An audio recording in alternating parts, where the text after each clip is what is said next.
Aujourd'hui, je vais vous donner des nouvelles de la République démocratique du Congo. C'est un pays qui sort de presque 10 ans de guerre, un pays immense parmi les plus pauvres au monde. Et les élections démocratiques qui se sont tenues en 2006 sont évidemment une avancée en termes de gouvernance, mais est-ce qu'elles vont suffire à restaurer la stabilité dans ce pays? Alors essayons de faire connaissance. Voici la RDC, la République démocratique du Congo. Sa capitale, c'est Kinshasa.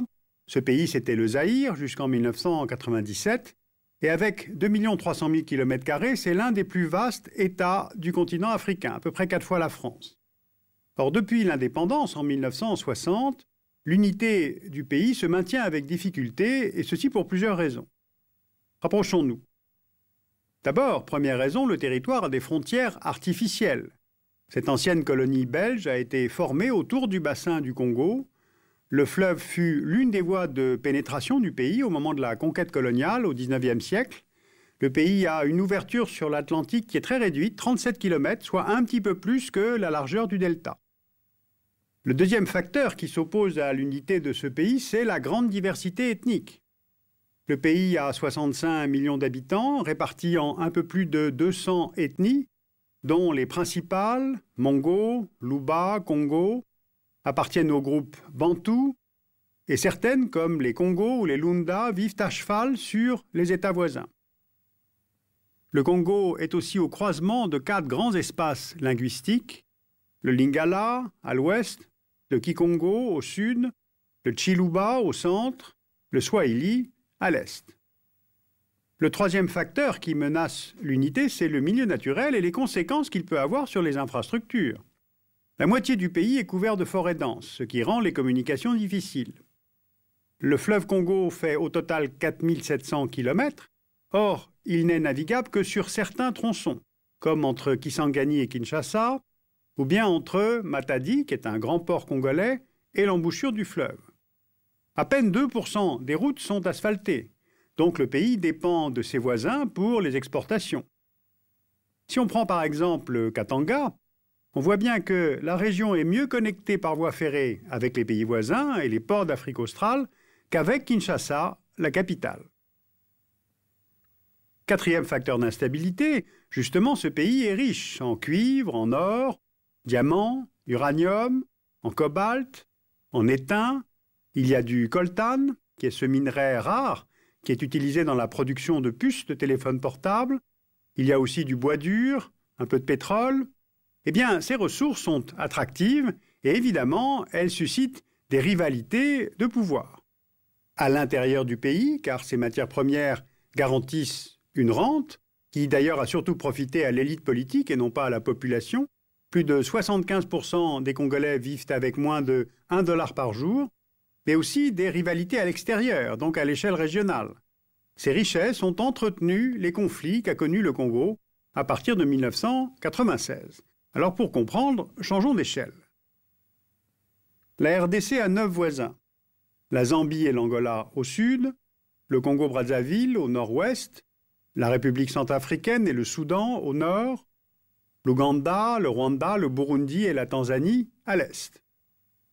Or, le génocide qu'a connu le Rwanda en 1994 a eu des conséquences directes sur la stabilité du Congo. Rentrons dans le détail. Plus d'1 million de Hutus venus du Rwanda voisin s'enfuient en 1994 et s'installent dans la province du Kivu en RDC, qui s'appelle alors le Zaïre. Or, parmi ces Hutus se trouvent des milices ayant participé au génocide rwandais. Elles lancent des attaques contre les Tutsis rwandais, mais aussi contre les Tutsis zaïrois, avec le soutien de Mobutu. Ce qui fait qu'en réaction, le Rwanda, dirigé par les Tutsis, et son allié ougandais, se mettent à appuyer les mouvements d'opposition au pouvoir de Mobutu. Le principal mouvement est dirigé par un certain Laurent Désiré Kabila. Kabila parvient finalement à Kinshasa, où il prend le pouvoir, en renversant Mobutu en 1997. Or, 15 mois après sa prise du pouvoir, Kabila cherche à se défaire de ses alliés, rwandais et ougandais, restés présents dans l'est du Congo. Ce revirement d'alliance conduit, en août 1998, à une deuxième crise qui, cette fois, ouvre sur un partage du pays en plusieurs zones d'influence.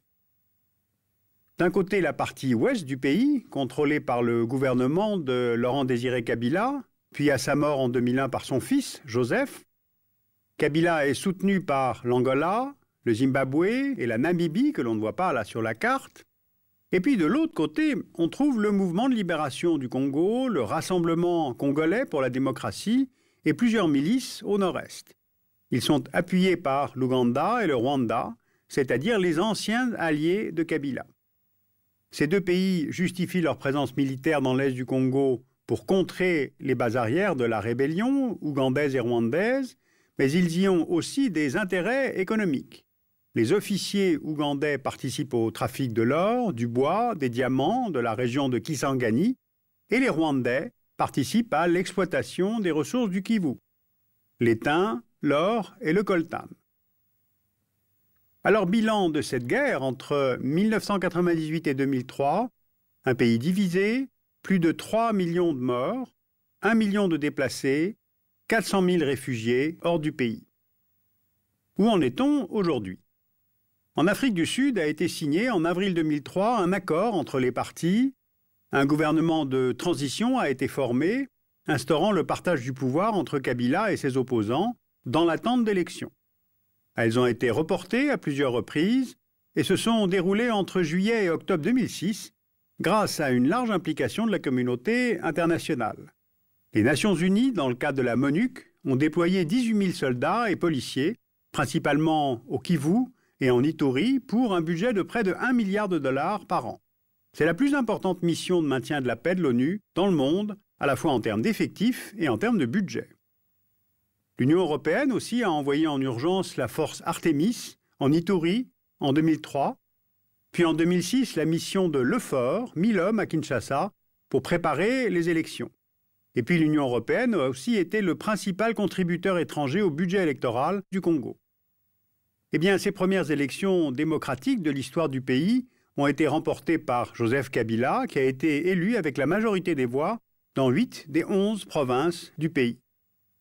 Sauf que l'unité nationale dont je vous parlais au début reste toujours fragile.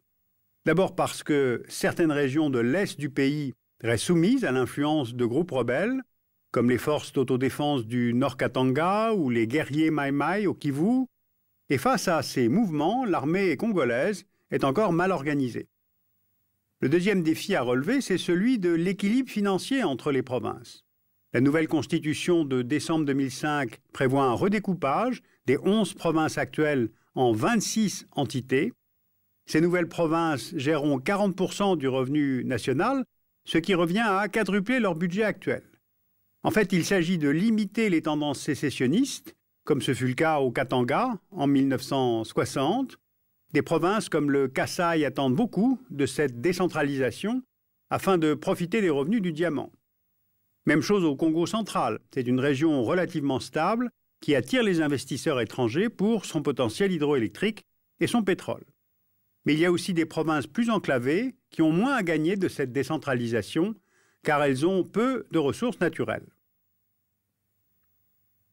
Alors voilà donc quelques éléments qu'on peut retenir sur ce pays immense, parmi les plus pauvres au monde. La tenue d'élections démocratiques, celles qui ont eu lieu en 2006, évidemment, c'est une bonne avancée en termes de gouvernance de l'État.